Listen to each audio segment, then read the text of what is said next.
Back home, Changi Airport marks a new milestone as it opened its fourth and newest passenger terminal this year. While it may be the smallest capacity-wise, experts say T4 could spell big things for Singapore's future as an aviation hub. But what will it take to bring Changi Airport to new heights?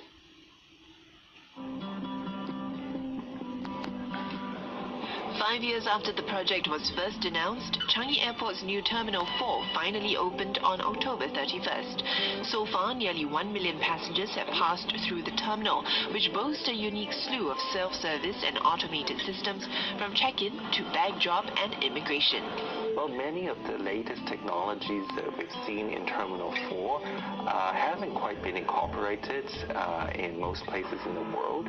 So even though other airports and regions could in time catch up, I think that will at least give Singapore a bit of time, as lead time in terms of it having this suite of advanced technology. Hopefully that this new technology will be applied for Terminal 5. So if you look at that, if it's successful being implemented at T4, I think Terminal 5 will be something totally different what we can see from other terminals of the rest world. That is actually to address also our issues on managing our manpower for the future. Set to be ready by the late 2020s, T5 will be able to handle about 50 million passengers per year and be bigger than Terminals 1, 2 and 3 combined, also making it one of the largest in the world. It's part of the Changi East project where groundwork is ongoing. In the nearer term, there's Dual Changi Airport, a mixed development with shopping and dining options. It's hoped this can entice more travellers to pass through Singapore.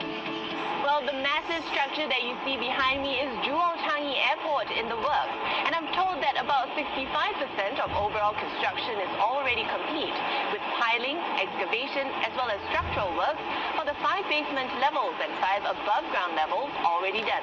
Now, Changi Airport Group says Dual is on track to opening in 2019.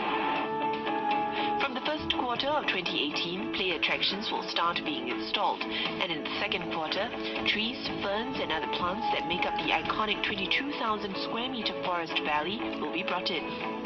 That will change a lot in terms of passengers' experience and probably will draw some of the local crowds as well.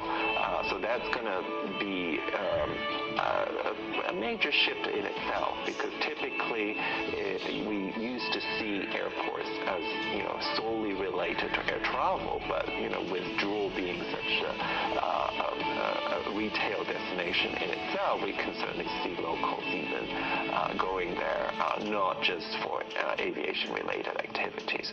With this, T1 is also being expanded.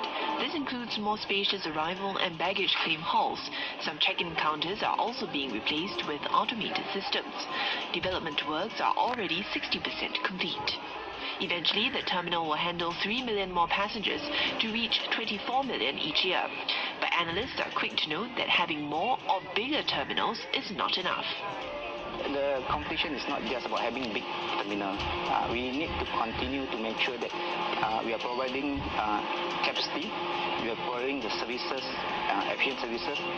What most important for us is to ensure that these costs are kept to the minimum to the user, especially the airline. It's quite important. In order to for us to attract the airline that bring in passengers, we make sure that airline also keep their costs low.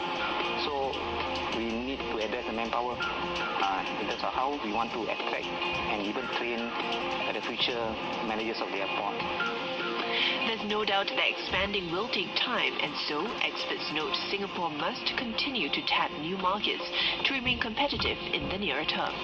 This includes the growing North Asia and China market, as well as exploring long-haul budget travel to ensure Singapore's status as an aviation hub of choice.